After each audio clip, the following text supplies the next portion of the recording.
हरि ओम। इति श्रीमद्भागवते महापुराणे पारमहंस्यायां संहितायां अमुकस्कन्धे अमुकचरिते अमुकाध्यायी ऐसा वर्णन प्राप्त होता है। श्रीमद्भागवत पुराण को पारमहंस संहिता क्यों संबोधित किया जाता है? कहते हैं भागवत पुराण की कथा श्रवण वाचन मनन मंथन करने से मानव मात्र में भक्ति ज्ञान वैराग्य की उपलब्धि प्राप्त होती है।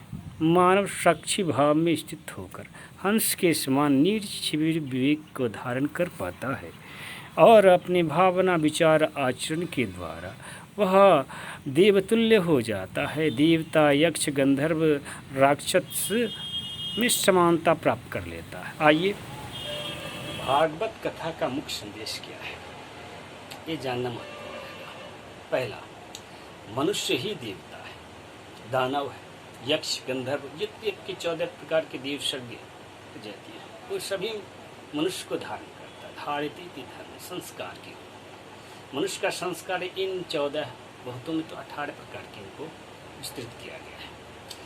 भूत प्रेत गंधर्व यक्ष किन्नर राक्षस असुर देव दानव, ये त्रिगुणमयी जो सृष्टि है, इन सबों का मतलब जो चेतना है, अदृश्य चेतना है, वो मनुष्य को धारण करता है। जिन संस्कारों को मनुष्य धारण करता है, देवता का या दानव का या असुर का या गंधर्व का, उसी स्वरूप का चरित्र को यह संसार में प्रस्तुत करता है।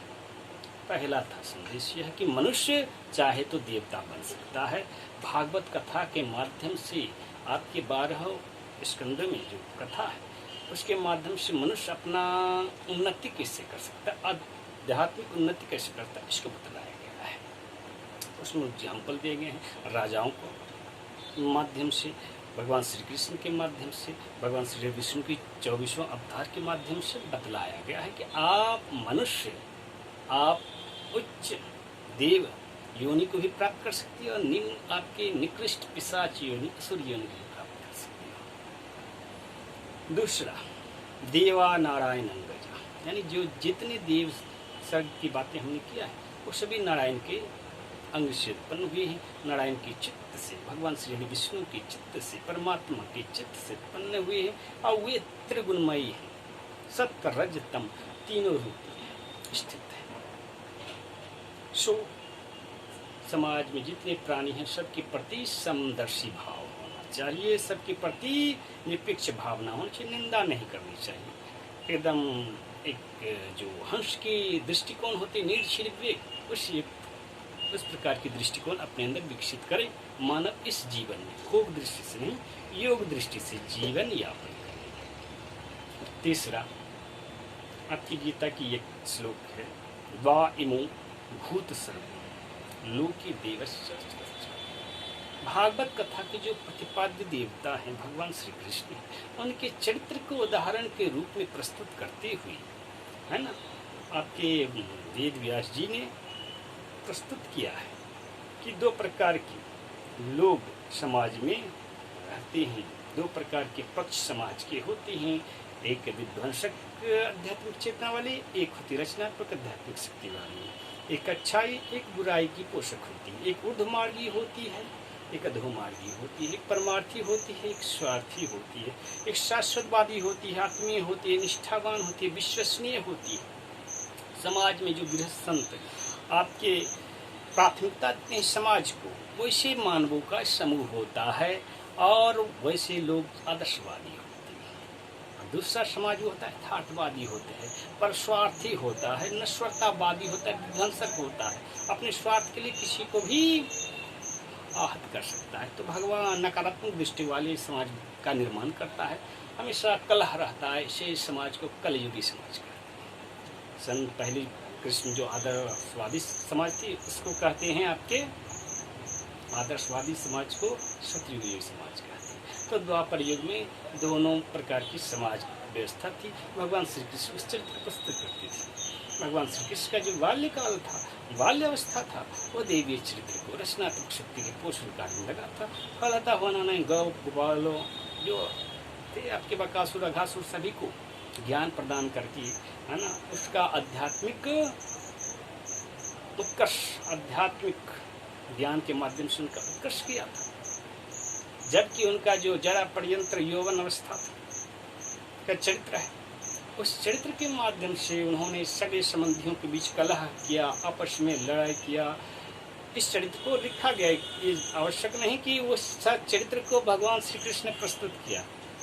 भगवान श्री कृष्ण के साथ श्रेणी है आपके, जो आपके भागवत कथा में ये चरित्र के जो श्रवण करती हैं, मनन करती हैं, 7 प्रकार के चरित्रों का समावेशन एक तरफ खिचड़ी है, वो मैं बाद में बताऊंगा आपको।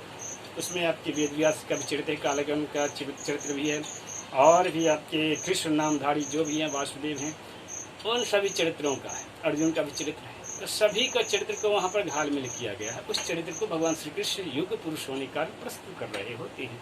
तो उनकी जोड़ा पर्यंत यौवन युवावस्था वाली जो चरित्र है, वो चरित्र असली चरित्र है, और उस चरित्र का विजय होने से ही कलयुग की स्थापना हुई थी।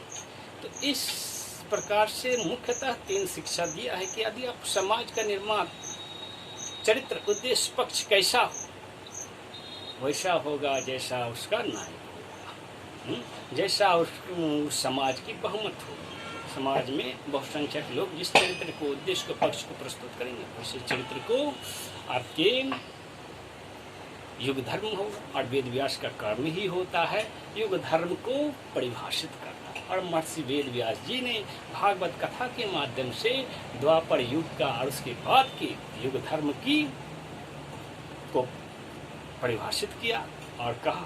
आपकी गीता की श्लोक है, यदा यदा हि धर्मस्य ग्लानिर्भवति भारत अभ्युत्थानं धर्मस्य तदात्मानं सृजाम्यहम् परित्राणाय साधूनां विनाशाय च दुष्कृतां धर्म संस्थापनाय अर्थाय संभवामि युगे युगे। तो इस प्रकार से आदि जैसा नायक होगा, जैसा समाज का चरित्र होगा, उद्देश्य होगा, पक्ष होगा, जो चरित्र होगा देव 14 प्रकार की देव स्वर्ग में, उस प्रकार की स्वर्ग स्थापित होगी। बहुतों के लिए नरक ही स्वर्ग है, बहुतों के लिए स्वर्ग। एक होता है नामधारी देवता, एक होता है वास्तव में देवीय चरित्र, रक्षक चरित्र। एक होता है भक्षक भी रक्षक बन जाता, अपनी जाति, अपने वंश, अपने समाज की रक्षा कर लिया। बाकी समाज जो दूसरे हैं, जातीयतर, समाजीयतर, दूसरे समाज के लोग को, दूसरे वंश वाले को मार डाला, उसको समाप्त कर डाला, और अपने समाज की रक्षा करे, अपनी जाति की रक्षा करे, अपने वंश की रक्षा कर लिया, तो बन गया वो भी देवता। तो देवता देवता मंत्र, तो एक देवता होता है सबका लक्ष्य, सबके प्रति समभाव रखना, परमार्थ तक पहुँचने का सोपान परमार्थ है। भगवान वेद व्यास ने बतलाया कि अदृश्य निराकार जो परमात्मा है, उसका साकार स्वरूप ये समाज है। और ये समाज में परमात्मा के जो विभिन्न